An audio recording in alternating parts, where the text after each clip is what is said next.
Տիկին Տոնյանը նշեց ընդամենը վերջին 2-3 օրերում տեղ ունեցած իրադարձությունների մասին, բայց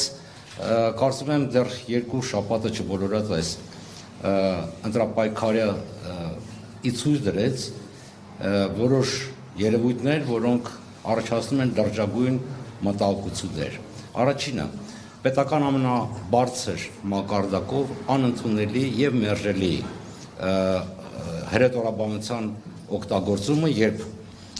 քաղաքական մրցակիցները, ընդդիմության ներկայացուցիչները պիտակավորվում են, վիրավորվում են կամ արժանանում են արհամարհական վերաբերմունքի։ Հատուկ մտահոգություն է առաջացնում նաև պատերազմի բողով անցած եւ բռնի տեղանված մեր արցախցի հայրենակիցների նկատմամբ օգտագործված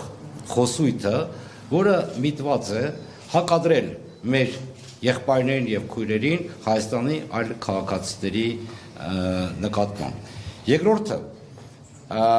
պետական ամենաբարձր մակարդակով ճնշման եւ սպառնալիքի օգտագործման ակնհայտ դրսևորումներն են ընտրողների կներեք ընդդիմության ներկայացուցիչների եւ նույնիսկ սովորական ընտրողների նկատմամբ, որոնք չեն կիսում իշխող վարչախմբի տեսակետները։ Եվ երրորդ այս ամենը բերում է նրան, որ ընդհանրապես խարխլվում է ընտրական գործընթացի նկատմամբ վստահությունը։ Ազատ եւ անկախ ընտրությունները, արդար ընտրությունները չեն կարող տեղի ունենալ առանց քաղաքական մրցակիցների նկատմամբ հարգանքի նվազագույն դրսևորման։ Չի կարող տեղի ունենալ ազատ կամ արտահայտություն, երբ տեխնատուների եւ ընտրողների իրավական եւ ֆիզիկական անվտանգությունը չի երաշխարում։ Հետևաբար ես այսօր ցանկանում եմ կոչով դիմել Հայաստանում հավատարմագրված դիվանագիտական առաքելությունների ներկայացուցիչներին, մեր միջազգային գործընկերներին եւ հատկապես այն կազմակերպությունների միջազգային, որոնք զբաղված են հենց ժողովրդավարական ընտրությունների անցկացման հարցով։ Նախ եւ առաջ մենք կոչ ենք անում, որպեսզի դուք հարգելի գործընկերներ հրապարակայնորեն հայտարարեք ձեր հանձնառությունը եւ հավատարմությունը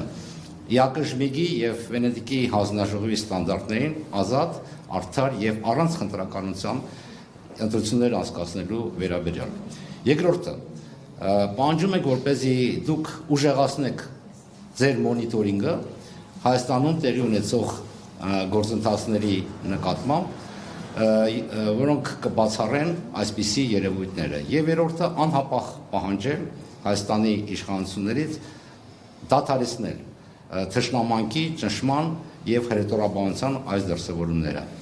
Ինչպես դուք եք ասում, Հայաստանի անվտանգությունը եւ ժողովրդավար ապագան կախված է իշխանությունների եւ ընդդիմությունների միջև քաղաքակիրթ հարգանքի վրա հիմնված մրցակցային ընտրության մասնակցելու հնարավորությունից։ Հայաստանը համակենտրոնացման ճամբար չէ եւ ձեր լռությունը որոշ չափով նշանակում է խլացուցիչ լռությունը, ընկալվում է որպես հանդուրժողականություն եւ այս հանդուրժողականությունը կանաչլույս է, որպեսզի Հայաստանը դառնա ժողովրդավար, բայց այդուհանդերձ համակենտրոնացման ճամբար։ Մենք շատ լավ հիշում ենք, թե ոչ վաղ անցյալում դուք ինչպես բծախնդիր եւ հետեւողականորեն ցույց եք դրել Հայաստանի որոշ ձախողումները ժողովրդավարացման ճանապարհին եւ խորապես երախտապարտ ենք ձեր ակտիվ մասնակցությանը։ Այսօր ձեր լռությունը իսկապես կասկածի տակ է դնում ձեր հավատարմությունը, ինչպես նաեւ խարխլում է մեր հավատը ժողովրդավարական արժեքներին։ Շնորհակալություն։ Խոսքը փոխանցում եմ իմ գործընկեր Էլինար Վարդանյանին։